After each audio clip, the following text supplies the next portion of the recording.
암을 이긴 사람들의 7가지 습관 20년을 더 산 사람들의 비밀. 여러분, 저는 김태현입니다. 서울의 한 대학병원에서 25년째 종양내과 의사로 일하고 있습니다.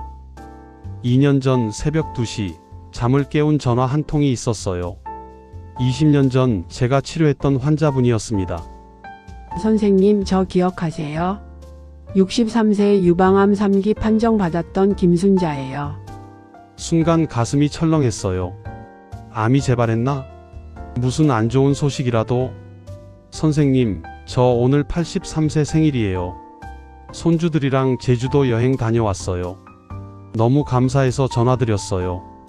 전화를 끊고 나서 저는 한참을 멍하니 앉아 있었어요. 20년 전 제가 그분께 뭐라고 했는지 기억이 났거든요. 할머니, 솔직히 말씀드리면 1년 정도 남으셨을 것 같습니다. 그런데 그분은 20년을 더 사셨어요. 아니, 그냥 산 게 아니라 여행도 다니고 손주도 보시고 건강하게 사신 거예요. 다음날 저는 그분을 직접 만나러 갔습니다. 도대체 무슨 일이 있었던 걸까? 어떻게 의학적으로 불가능해 보였던 일이 가능했을까? 그날 할머니와 나눈 4시간의 대화, 그리고 그 후 제가 만난 다른 기적의 생존자들의 이야기를 오늘 여러분께 들려드리겠습니다. 선생님, 제가 제일 먼저 바꾼 게 뭔지 아세요? 할머니가 따뜻한 차를 건네며 말씀하셨어요. 암 선고받고 집에 와서 첫날 밤 저는 잠을 한숨도 못 잤어요. 죽음에 대한 공포, 가족에 대한 미안함, 온갖 생각이 머릿속을 휘젓고 다녔죠. 그러다 새벽 4시쯤 문득 깨달았어요. 내 몸이 나한테 신호를 보내고 있었는데 나는 평생 무시하고 살았구나. 할머니는 그날부터 매일 밤 잠들기 전 30분을 몸과의 대화 시간으로 정하셨대요. 침대에 누워서 발끝부터 머리끝까지 천천히 집중해요. 오늘 어디가 아팠지? 어디가 뻐근했지? 어디가 불편했지? 처음엔 아무 느낌도 없었어요. 60년 넘게 몸의 신호를 무시하고 살았으니까요. 근데 일주일쯤 지나니까 느껴지기 시작하더라고요. 할머니가 소개해준 또 다른 분, 간암 3기를 이긴 박철수 씨를 만났어요. 저는 평생 물을 안 마시는 사람이었어요. 커피, 술은 마셔도 물은 안 마셨죠. 목마르면 참고. 암 진단받고 나서 한의사 친구가 이렇게 말하더라고요. 형, 몸이 말라서 병이 난 거야. 물 좀 마셔. 박철수 씨는 그날부터 독특한 방법으로 물을 마시기 시작하셨대요. 잠들기 1시간 전에 따뜻한 물 한 컵을 마셔요. 그냥 물이 아니라 소금 한 꼬집, 레몬 한 조각 넣어서요. 처음엔 이상하다고 생각했어요. 자기 전에 물 마시면 밤에 화장실 가느라 잠을 못 잘 텐데. 근데 신기하게도 정반대였어요. 오히려 밤에 한 번도 안 깨고 푹 잤어요. 저는 이 이야기를 듣고 처음엔 의아했어요. 하지만 생리학 교과서를 다시 펼쳐보니 이해가 되기 시작했습니다. 우리 몸은 밤에 자면서 회복 작업을 해요. 손상된 세포를 고치고 독소를 배출하고 면역세포를 재충전하죠. 그런데 이 모든 작업에는 물이 필요해요. 몸속 수분이 부족하면 회복 작업이 제대로 안 되는 거예요. 잠들기 전 따뜻한 물 한 컵, 여기에 소금 한 꼬집은 체액의 삼투압을 맞춰줘요. 레몬의 시트르산은 미세 혈관의 염증을 줄여주고요. 박철수 씨가 덧붙이셨어요. 3개월 후 검사했는데 종양 표지자 수치가 절반으로 떨어졌어요. 의사 선생님이 무슨 비법 있어요? 물으시길래 물 마셨어요 라고 했더니 믿지 않으시더라고요. 어렵지 않아요. 컵 하나, 소금 한 꼬집, 레몬 한 조각이면 돼요. 박철수 씨가 구체적으로 알려주셨어요. 잠들기 1시간 전, 정확히 말하면 밤 9시쯤이 좋아요. 너무 늦으면 몸이 흡수할 시간이 없거든요. 물은 따뜻하게 40도 정도. 손으로 만졌을 때 살짝 따뜻한 정도요. 차가우면 혈관이 수축되고 너무 뜨거우면 위에 부담이 가요. 소금은 정말 한 꼬집, 맛도 거의 안 날 정도로요. 레몬은 얇게 한 조각. 이걸 천천히 5분에 걸쳐서 마셔요. 그리고 침대에 누워서 발끝부터 머리끝까지 천천히 느껴봐요. 오늘 내 몸이 어땠지? 어디가 아팠지? 처음 일주일은 아무 느낌 없을 거예요. 근데 2주쯤 지나면 몸이 달라지는 게 느껴져요. 아침에 일어날 때 머리가 가볍고 손발이 따뜻하고 뭔가 개운한 느낌? 암세포는 산소를 싫어해요. 할머니가 두 번째 습관을 말씀하시면서 창문을 열었어요. 아침 햇살이 쏟아져 들어왔습니다. 제가 암 선고받고 제일 먼저 결심한 게 뭔지 아세요? 내가 직접 햇빛을 만나러 가자였어요. 매일 새벽 5시 30분에 일어나요. 그리고 6시 정각에 집을 나서요. 가까운 공원까지 천천히 걸어가는데 딱 해가 떠오를 때 도착해요. 할머니 눈빛이 반짝였어요. 그 순간이 제일 좋아요. 해가 떠오르면서 하늘이 붉게 물들 때, 새들이 지저귀기 시작할 때, 아침 공기가 폐 속 깊이 들어올 때, 그때마다 생각해요. 오늘도 살아있구나. 이 아름다운 아침을 볼 수 있구나. 대장암 사기를 이긴 이영희 씨는 더 구체적인 방법을 알려주셨어요. 저는 걸으면서 특별한 호흡을 해요. 코로 4초 들이마시고 7초 참고 8초에 걸쳐 입으로 내쉬어요. 이게 뭐가 특별하냐고요? 이렇게 하면 폐 구석구석까지 산소가 들어가요. 암세포는 산소가 많은 환경을 싫어하거든요. 처음엔 힘들었어요. 3초도 못 참았어요. 근데 한 달쯤 하니까 자연스럽게 되더라고요. 이영희 씨는 3개월 후 CT를 찍었는데 의사가 깜짝 놀랐다고 해요. 종양이 30%나 줄었대요. 의사 선생님이 무슨 약 드세요? 물으시길래 산소요라고 했죠. 저는 왜 하필 새벽이냐고 물었어요. 할머니가 대답하셨어요. 새벽 공기에는 음이온이 많아요. 도시의 매연이 아직 올라오기 전이거든요. 그리고 새벽 햇살은 자외선이 적고 적외선이 많아서 피부에 부담이 없어요. 더 중요한 건 새벽에 일어나서 움직이면 하루 리듬이 정해져요. 낮에 활동하고 밤에 자는 생체 리듬이요. 암 환자들 보면 대부분 생체 리듬이 망가져 있어요. 밤에 잠 못 자고 낮에 졸고. 그럼 멜라토닌이 제대로 안 나와요. 멜라토닌이 뭔지 아세요? 밤에 나오는 최강의 항암 호르몬이에요. 근데 낮밤이 바뀌면 이게 안 나와요. 일단 내일 아침 6시 알람을 맞추세요. 5시 30분이면 더 좋고요. 일어나자마자 물 한 컵 마시고 가벼운 옷 입고 밖에 나가세요. 목적지는 필요 없어요. 그냥 해 뜨는 방향으로 걸으세요. 20분만 걸어도 돼요. 걸으면서 코로 숨 들이마시고 잠깐 참고 천천히 내쉬세요. 리듬을 타듯이요. 그리고 주변을 보세요. 나무, 새, 하늘, 구름. 살아있다는 걸 온몸으로 느끼세요.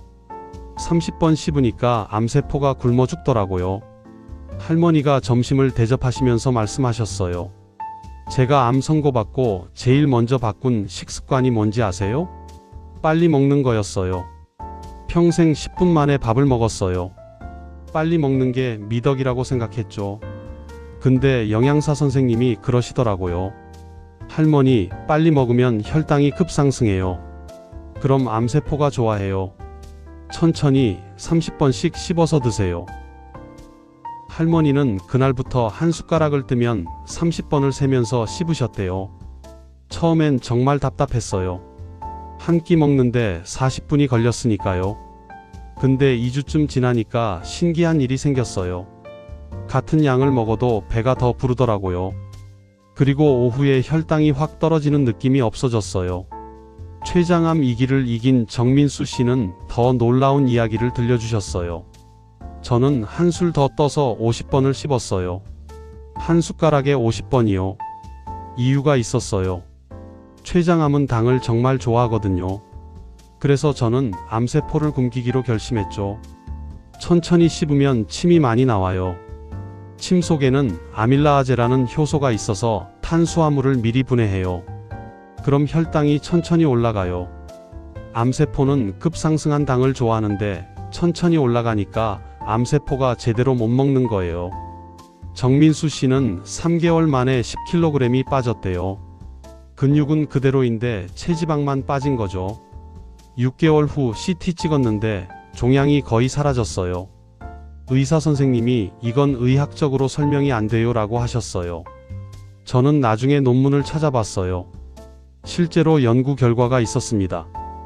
천천히 씹어서 먹으면 혈당 상승이 30% 느려짐, 식욕 조절 호르몬 렙틴이 정상적으로 분비됨, 소화 효소가 충분히 분비되어 영양 흡수율 증가, 스트레스 호르몬 코르티솔 감소. 결국 천천히 씹는 건 단순히 소화만 돕는 게 아니에요. 온몸의 대사를 바꾸는 거예요. 할머니가 구체적인 방법을 알려주셨어요. 처음엔 숟가락을 작은 걸로 바꾸세요. 한 입에 들어가는 양이 적으면 자연스럽게 천천히 먹게 돼요. 그리고 한 숟가락 뜨면 숟가락을 내려놓으세요. 들고 있으면 빨리 먹게 되거든요. 씹으면서 맛을 음미하세요. 이 음식이 내 몸을 치유하고 있구나 생각하면서요. 30번이 힘들면 15번부터 시작하세요. 일주일에 5번씩 늘려가세요. 그리고 TV 끄고 핸드폰 치우고 오롯이 식사에만 집중하세요. 그게 진짜 식사 명상이에요. 밤 10시부터 새벽 2시가 전쟁터예요. 할머니가 시계를 가리키며 말씀하셨어요. 제가 20년간 지킨 철칙이 하나 있어요. 밤 9시 30분이면 무조건 침대에 누워요. 친구 모임이 있어도 드라마가 재밌어도 뭘 하든 9시 30분이면 끝내요. 왜냐고요? 의사 선생님이 그러시더라고요. 밤 10시부터 새벽 2시까지가 면역세포가 암세포와 싸우는 시간이에요. 이때 자지 않으면 전쟁에서 지는 거예요. 할머니는 20년간 단 하루도 이 규칙을 어긴 적이 없으시대요. 처음 1년은 정말 힘들었어요. 친구들한테 너 왜 이렇게 극단적으로 사냐는 소리 많이 들었죠. 근데 지금 보세요. 그때 저한테 그랬던 친구들 대부분 세상을 떠났어요. 저만 살아 있어요.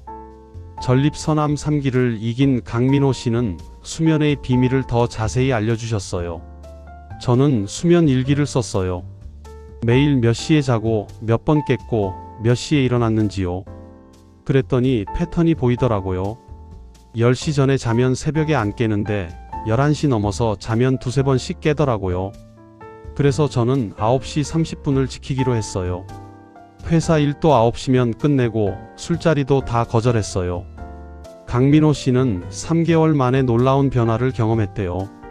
아침에 일어날 때 개운해요. 머리가 맑고 눈이 또렷하고 몸이 가벼워요. 6개월 후 PSA 전립선 특이 항원 수치가 정상으로 돌아왔어요. 의사가 기적이네요 라고 했어요.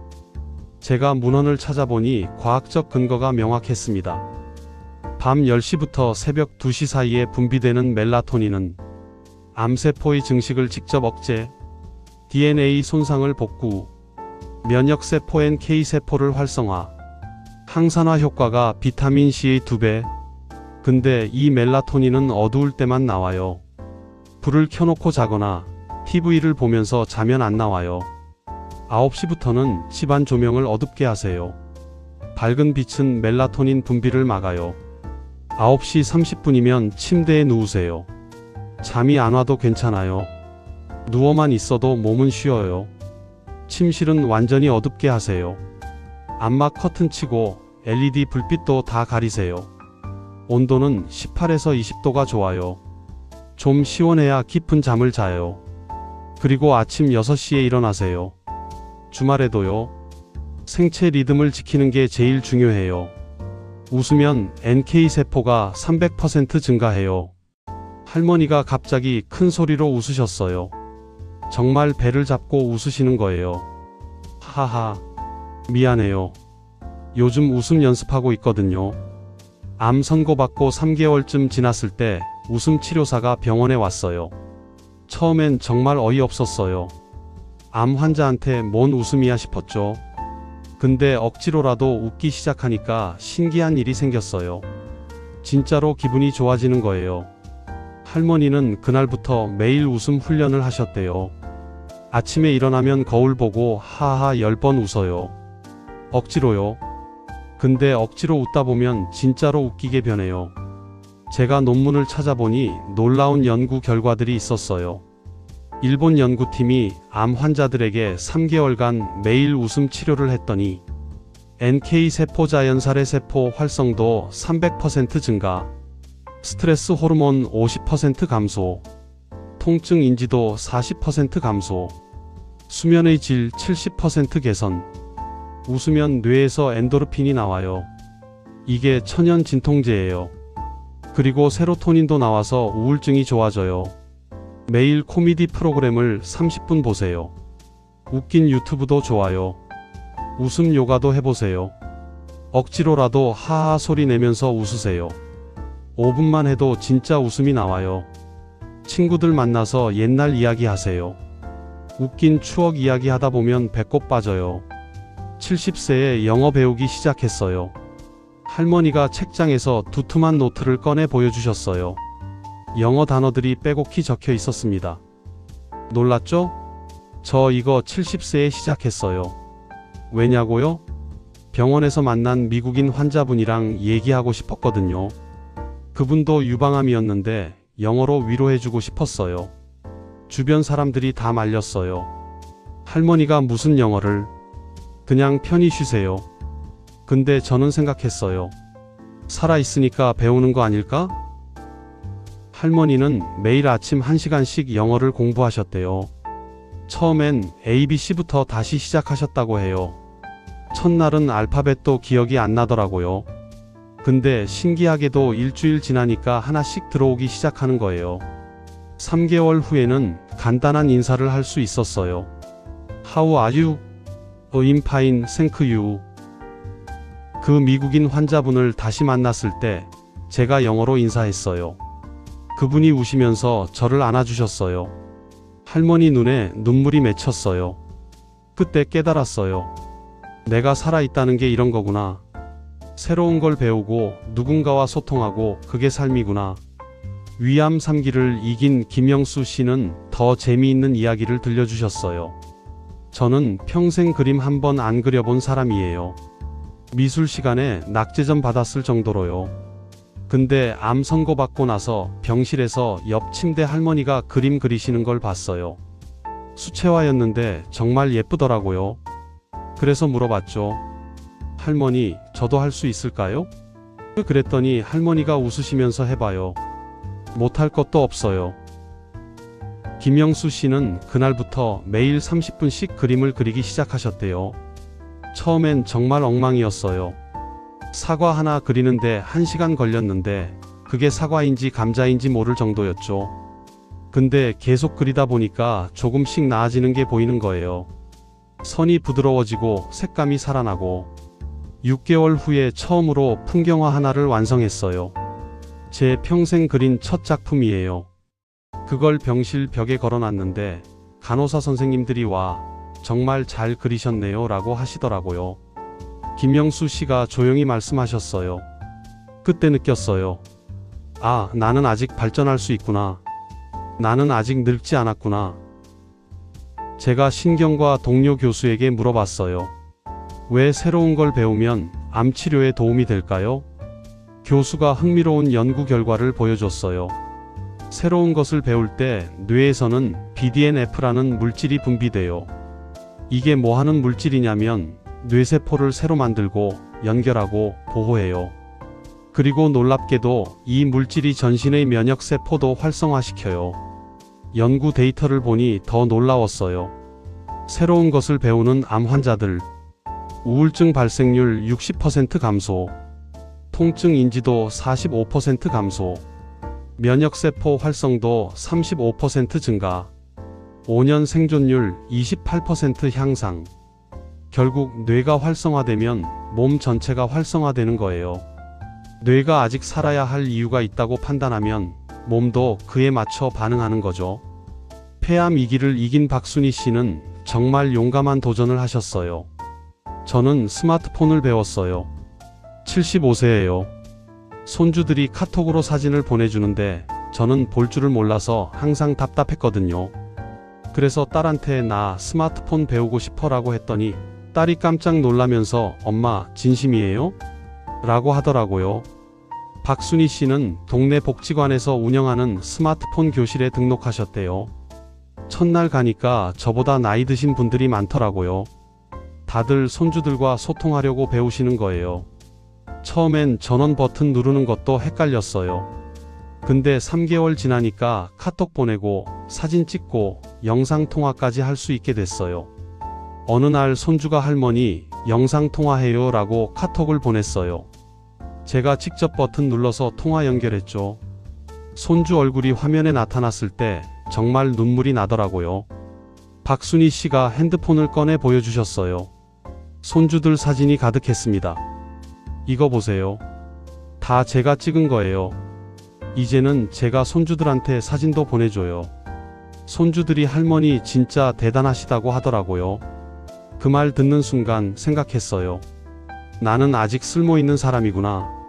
나는 아직 배울 수 있구나. 할머니가 구체적인 방법을 알려주셨어요. 일단 관심 있는 거 하나만 정하세요. 거창할 필요 없어요. 그림, 악기, 외국어, 컴퓨터 뭐든지요. 도서관 가보세요. 요즘 도서관에서 무료 강좌 많이 해요. 문화센터도 좋고요.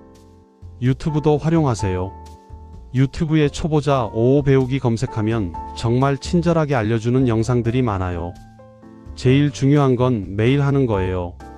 하루에 30분이면 충분해요. 꾸준히 하다 보면 1년 후에는 완전히 다른 사람이 되어 있을 거예요. 그리고 주변 사람들한테 자랑하세요. 나 요즘 이거 배우고 있어. 그럼 격려해주고 응원해주고 그 힘으로 더 열심히 하게 되거든요. 김영수 씨가 덧붙이셨어요. 배움에는 나이가 없어요. 70세에 시작해도 늦지 않아요. 아니, 오히려 이제야 진짜 배울 수 있는 여유가 생긴 거예요. 젊었을 때는 돈 벌느라, 애들 키우느라 바빴잖아요. 이제는 오롯이 나를 위해 배울 수 있는 시간이 온 거예요.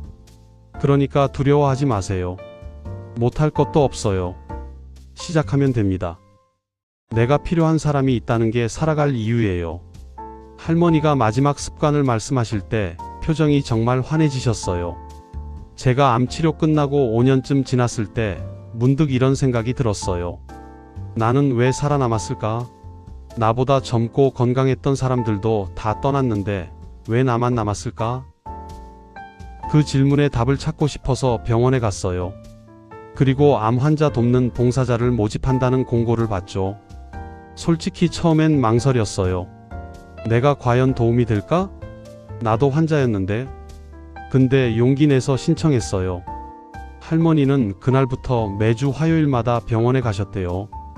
새로 암 진단받은 환자들을 만나러요. 처음 만난 환자가 45세 젊은 여성분이었어요. 유방암 3기. 제가 20년 전에 진단받았을 때랑 똑같았죠. 그분이 울면서 이러시더라고요. 저는 이제 끝인가 봐요. 애들도 어린데 어떡하죠? 제가 그분 손을 꼭 잡고 말했어요. 저도 20년 전에 똑같은 말 들었어요. 1년 남았다고요. 근데 저 지금 여기 있잖아요. 당신도 할 수 있어요. 할머니 목소리가 떨렸어요. 그분 눈빛이 달라지는 게 보였어요. 절망에서 희망으로 바뀌는 그 순간을요. 그때 알았어요. 아, 내가 살아남은 이유가 이거구나. 대장암 2기를 이긴 최영희 씨는 다른 방식으로 베풀물 실천하셨어요. 저는 암 완치 판정받고 나서 독거노인 식사 배달 봉사를 시작했어요. 처음엔 주변에서 말렸어요. 당신도 환자였는데 무슨 봉사를? 쉬어야지. 근데 저는 오히려 그래서 하고 싶었어요. 제가 암으로 고생할 때 정말 외로웠거든요. 혼자 있으면 온갖 부정적인 생각이 들고 두렵고 불안하고. 그래서 생각했어요. 나처럼 혼자 계신 분들은 얼마나 외로울까? 그분들께 따뜻한 밥 한 끼라도 전해드리고 싶었어요. 최영희 씨는 매주 수요일과 금요일 10집을 돌며 도시락을 배달하셨대요. 처음엔 그냥 도시락만 전해드렸어요. 근데 할머니 할아버지들이 너무 좋아하시는 거예요. 고맙다. 건강하게 오래 살아라 하시면서 제 손을 꼭 잡으시더라고요. 그러면서 얘기를 나누게 됐어요. 할머니 할아버지들 사는 이야기, 자식들 이야기, 옛날 이야기. 신기한 게 그분들 이야기를 들으면서 제가 위로를 받는 거예요. 제가 도움을 드리러 갔는데 오히려 제가 더 많이 받는 느낌? 최영희 씨가 조용히 말씀하셨어요. 6개월쯤 지났을 때 제가 암 때문에 우울증이 심했다는 걸 깨달았어요. 근데 봉사 시작하고 나서는 그게 완전히 사라졌어요. 아침에 일어날 이유가 생겼어요. 오늘도 할머니 할아버지들 만나러 가야지. 그 생각만으로도 하루가 의미 있어지더라고요. 제가 정신건강의학과 교수에게 물었어요. 왜 남을 돕는 게 본인 건강에도 도움이 될까요? 교수가 흥미로운 연구 결과를 보여줬어요. 남을 도울 때 뇌에서 옥시토신이라는 호르몬이 분비돼요. 이게 흔히 사랑 호르몬, 행복 호르몬이라고 불리죠. 옥시토신은 스트레스 호르몬인 코르티솔을 낮추고 면역세포를 활성화시켜요. 그리고 놀랍게도 통증도 줄여줘요. 스탠퍼드 대학 연구팀의 20년 추적 연구.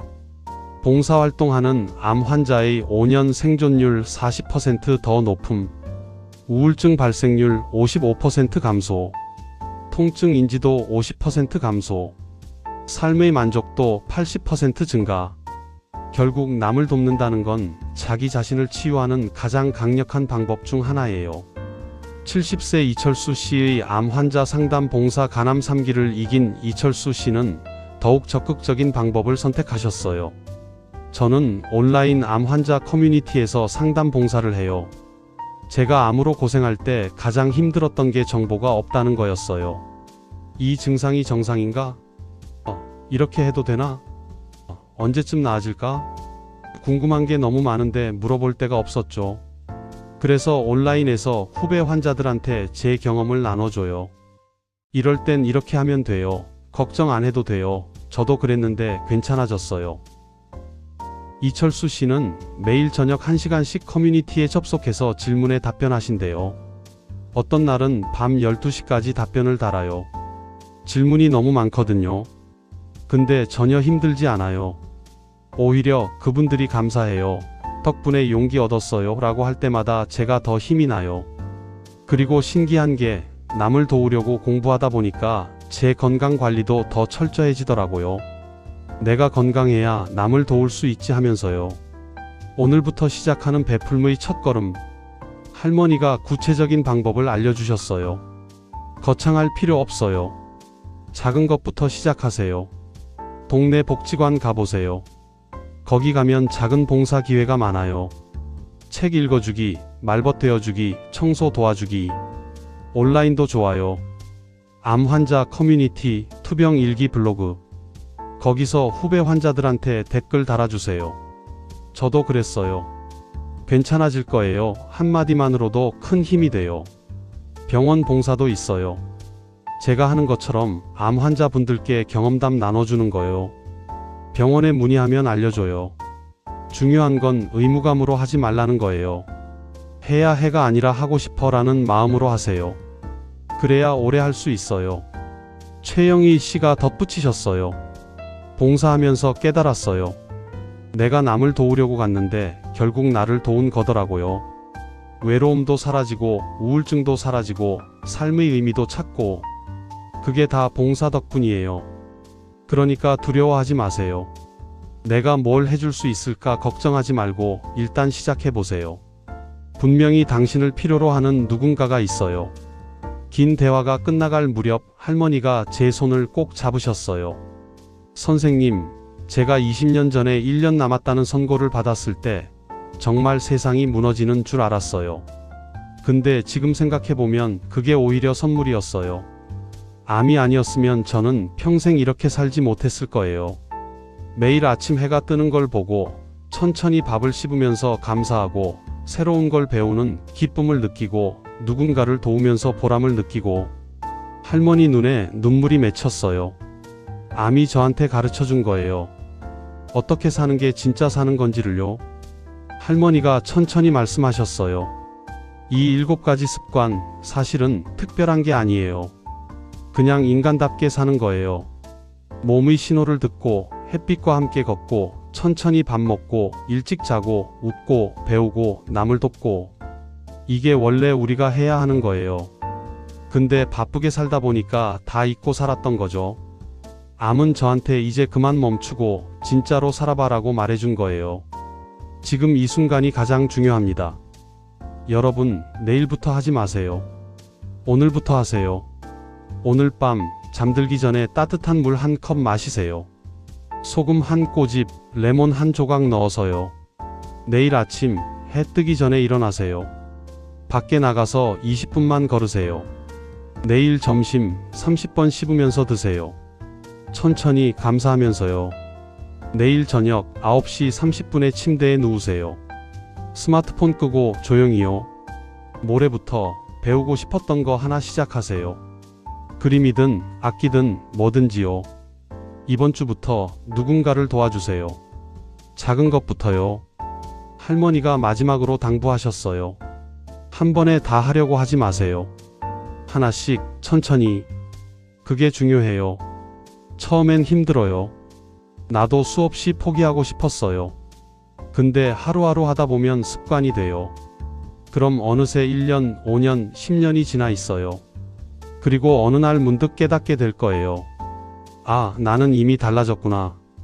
나는 이미 치유되고 있었구나. 기적은 매일의 선택에서 시작됩니다. 저는 할머니와 헤어지면서 깨달았어요. 기적은 어느 날 갑자기 하늘에서 떨어지는 게 아니라는 걸요. 기적은 매일매일 올바른 선택을 반복하면서 만들어지는 거라는 걸요. 1년 남았다는 선고를 받고 20년을 더 산 할머니.